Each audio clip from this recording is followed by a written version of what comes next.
ಹರೇ ಶ್ರೀನಿವಾಸ. ಶ್ರೀಮದ್ ಮಹಾಭಾಗವತ ರಸಪ್ರಶ್ನೆ ರಥೋತ್ಸವ ಕಾರ್ಯಕ್ರಮಕ್ಕೆ ತಮಗೆಲ್ಲ ಸ್ವಾಗತ. ತಾವು ಬಂದಿದ್ದೀರಿ, ತಮ್ಮ ಹೆಸರನ್ನು ಹೇಳಿ. ಜಗನ್ನಾಥರಾವ್ ಅಂತ ನನ್ನ ಹೆಸರು. ಜಗನ್ನಾಥರಾವ್ ಅಂತ ತಮ್ಮ ಹೆಸರು.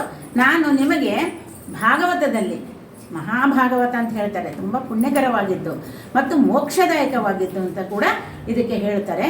ಇಂಥ ಒಂದು ಗ್ರಂಥವನ್ನು ಇವತ್ತು ನಾವು ರಸಪ್ರಶ್ನೆ ಮುಖಾಂತರವಾಗಿ ಜನಗಳಿಗೆ ತಲುಪಿಸ್ತಾ ಇರೋದು ನಿಜಕ್ಕೂ ನಮಗೂ ಸಂತೋಷ ಆಗಿದೆ. ವೀಕ್ಷಕರಿಗೆ ಕೂಡ ನಾನು ಹೇಳೋದಿಷ್ಟೇ, ಹರಿದಾಸ ಸಾಹಿತ್ಯ ವಿದ್ಯಾಲಯ ಅಂತ ನೀವು ಟೈಪ್ ಮಾಡಿದರೆ ನಿಮಗೆ ನಮ್ಮ ಕಾರ್ಯಕ್ರಮ ಎಲ್ಲ ಬರ್ತದೆ. ಅದೇ ರೀತಿ ನಾವು ಎಲ್ಲ ಕಾರ್ಯಕ್ರಮಗಳನ್ನು ಕ್ವಿಜ್ ಮುಖಾಂತರವಾಗಿ ಮತ್ತು ದಾಸರ ಪದಗಳು ಎಲ್ಲ ಮುಖಾಂತರವಾಗಿ ಕೊಡ್ತಾ ಇದ್ದೀವಿ. ತಾವು ನೋಡಬೇಕು, ಸಬ್ಸ್ಕ್ರೈಬ್ ಆಗಬೇಕು ಮತ್ತು ತಾವು ಲೈಕ್ ಆಗಿದ್ದರೆ ಖಂಡಿತ ಲೈಕ್ಸ್ ಕೊಡಿ, ಜನಗಳಿಗೆ ಸಂತೋಷ ಆಗುತ್ತೆ. ಹರೇ ಶ್ರೀನಿವಾಸ. ಶ್ರೀಮದ್ ಭಾಗವತ ರಸಪ್ರಶ್ನೆ ರಥೋತ್ಸವ ಕಾರ್ಯಕ್ರಮ. ಈಗ ತಮಗೆ ನಾನು ಪ್ರಶ್ನೆಗಳನ್ನು ಕೇಳ್ತೀನಿ, ತಯಾರಾಗಿದ್ದೀರಲ್ವ ತಾವು? ಮೊದಲನೇ ಪ್ರಶ್ನೆ ತಮಗೆ, ಯಾವುದೇ ಗ್ರಂಥಕ್ಕೆ ಅವಶ್ಯ ಇರಬೇಕಾದ ಅನುಬಂಧ ಚತುಷ್ಟಯಗಳು ಯಾವುವು? ಯಾವುದೇ ಗ್ರಂಥಕ್ಕೆ ಅವಶ್ಯ ಇರಬೇಕಾದಂಥ ಅನುಬಂಧ ಚತುಷ್ಟಯಗಳು ಯಾವುವು? ಗ್ರಂಥಕ್ಕೆ ನನ್ನದಲ್ಲಿ 4 ಪ್ರಮುಖವಾದ ವಿಷಯಗಳು ಬೇಕಾಗತ್ತೆ. ಅದು ಜೋರ ಹೇಳಿ. 4 ವಿಷಯಗಳು ಪ್ರಮುಖವಾಗಿ ಬೇಕಾಗತ್ತೆ. 4 ವಿಚಾರಗಳು ಯಾವುದೇ ಗ್ರಂಥಕ್ಕೂ. ಅದರಲ್ಲಿ ಮೊದಲನೇದು ಒಂದು ವಿಷಯ ಪ್ರತಿಪಾದ್ಯ ಆಗಬೇಕಾಗುತ್ತೆ. ವಿಷಯ ಬಹಳ ಮುಖ್ಯ ಗ್ರಂಥಕ್ಕೆ, ಅದು ಮೊದಲನೇದು. ಎರಡನೇದು ಅದರಿಂದ ಪ್ರಯೋಜನ ಪಡಿಬೇಕು, ಎರಡನೇದು ಪ್ರಯೋಜನ. ಆಮೇಲೆ ಮೂರನೇದು ಏನು ಅಂತಂದರೆ ಅಧಿಕಾರ ಬೇಕು. ಅಧಿಕಾರ ಬೇಕಾದ್ರೆ ಅಧಿಕಾರಿ ಇರಬೇಕು ಅದಕ್ಕೆ, ಗ್ರಂಥ ಪಾಲನೆ ಮಾಡೋದಕ್ಕೆ, ಓದೋದಕ್ಕೆ. ಆಮೇಲೆ 4ನೇದು ಅದರಿಂದ ಒಂದು ಸಂಬಂಧ ಇರಬೇಕು ನಮಗೆ. ಈ 4 ಬಹಳ ಮುಖ್ಯವಾಗಿ ಬೇಕಾಗುತ್ತೆ ಒಂದು ಗ್ರಂಥದಕ್ಕೆ ಅಂತ ನನ್ನ ಸರಿಯಾದ ಉತ್ತರ. ಜ್ಞಾನಿಗಳು ವಿಷಯಗಳಿಗಾಗಿ ವಿಶೇಷ ಶ್ರಮವನ್ನು ಏಕೆ ಪಡುವುದಿಲ್ಲ? ಜ್ಞಾನಿಗಳು ವಿಷಯಗಳಿಗಾಗಿ ವಿಶೇಷ ಶ್ರಮ ಪಡೋದಿಲ್ಲ.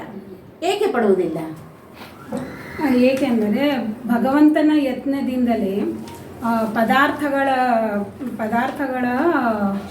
ತಾವಾಗಿ ಸಿಗುವಾಗ ಜ್ಞಾನಿಗಳು ವಿಷಯಗಳಿಗಾಗಿ ವಿಶೇಷ ಪರಿಶ್ರಮವನ್ನು ಪಡುವುದಿಲ್ಲ. ಇನ್ನೊಂದ್ಸಲಿ ಹೇಳಿ. ಭಗವಂತನ ಯತ್ನದಿಂದಲೇ ಪದಾರ್ಥಗಳ ಸ್ವಲ್ಪ ಮರೀತಾ ಇದೆ. ಪದಾರ್ಥಗಳು ತಾವಾಗಿ ಸಿಗುವಂತಾದಾಗ, ಶ್ರಮವಿಲ್ಲದೆ ಸಿಗುವಂತಾದಾಗ ಜ್ಞಾನಿಗಳು ಅದನ್ನು ಅರಿತು ವಿಷಯಗಳಿಗಾಗಿ ವಿಶೇಷ ಪ್ರಯಾಸ ಅಥವಾ ಪ್ರಯತ್ನ ಪಡೋದಿಲ್ಲ. ಇಲ್ಲೇ ಸಿಗುವಾಗ ನಾವು ಏನೋ ಒಂದು ಬೇಕಾಗಿರತ್ತೆ, ನಮಗೆ ಪಕ್ಕದಲ್ಲೇ ಇರುವಾಗ ಎಲ್ಲೋ ಶ್ರಮ ಪಟ್ಕೊಂಡು ಹೋಗ್ತೀವ, ಬಸ್ ಹಿಡಿದು ಕಾರ್ ಹಿಡಿದು 5 ಮಾಡ್ಕೊಂಡು ಹೋಗ್ತೀವ, ಇಲ್ಲ. ಆ ರೀತಿ ಸರಿಯಾದ ಉತ್ತರ. ಗರ್ಗ ಮುನಿಗಳು ಬಲರಾಮನೆಂದು ಹೆಸರು ಇಡಲು ಕಾರಣವೇನು? ಗರ್ಗ ಮುನಿಗಳು ಬಲರಾಮನೆಂದು ಹೆಸರು ಇಡಲು ಕಾರಣವೇನು? ಯಾಕೆಂದರೆ ಆ ಶಿಶುವು ಬಲವಂತನಾಗಿದ್ದ, ಅದರಿಂದ ಬಲ ಅಂತ ಇಟ್ಟರು. ರಾಮ ಎಲ್ಲರಿಗೂ ಆನಂದ, ರಾಮ ಅಂದ ರಮತೀತಿ ರಾಮ ಅಂತ ರಾಮ ಶಬ್ದದ ಅರ್ಥ. ಎಲ್ಲರಿಗೂ ಆನಂದವನ್ನು ಕೊಡುವ, ಆ ರೀತಿ ಎಲ್ಲರಿಗೂ ಆನಂದವನ್ನು ಕೊಡುವಂಥ ಗುಣವನ್ನು ಹೊಂದಿದ್ದ. ಎರಡೂ ಇರೋದ್ರಿಂದ ಸೇರಿಸಿ ಬಲರಾಮ ಅಂತ ಹೆಸರು. ಯಾರಿಗಿಟ್ರು? ಕೃಷ್ಣನ ಅಣ್ಣನಾದ ಬಲರಾಮನಿಗೆ ಬಲರಾಮ ಸರಿಯಾದ ಉತ್ತರ. ಅಂದ್ರೆ ನೀವು ಬರೀ ಪ್ರಶ್ನೆಗೆ ಉತ್ತರ ಹೇಳಿದ್ರೆ ನಡೆಯಲ್ಲ, ಅದ್ರದ್ದು ಹಿಂದೆ ಸುತ್ತಮುತ್ತಲು ಹೇಳಬೇಕು ಅಂತ ತಿಳ್ಕೊಂಡು ಹೇಳ್ಬೇಕಲ್ವಾ? ತಿಳಿದು ಭಜಿಸುವುದೇ ಫಲವಿದು ಬಾಳುವುದಕ್ಕೆ. ಶ್ರೀಮದ್ ಭಾಗವತಕ್ಕೆ ಯಾರು ಅಧಿಕಾರಿಗಳಾಗಿರುತ್ತಾರೆ? ಶ್ರೀಮದ್ ಭಾಗವತಕ್ಕೆ ಯಾರು ಅಧಿಕಾರಿಗಳಾಗಿರುತ್ತಾರೆ? ಸ್ವೋತ್ತಮರಲ್ಲಿ ಅಸೂಯ ದೋಷರಹಿತರಾದ ಶ್ರೀ ಹರಿಭಕ್ತರೆಲ್ಲರೂ ಶ್ರೀಮದ್ ಭಾಗವತಕ್ಕೆ ಅಧಿಕಾರಿಗಳು.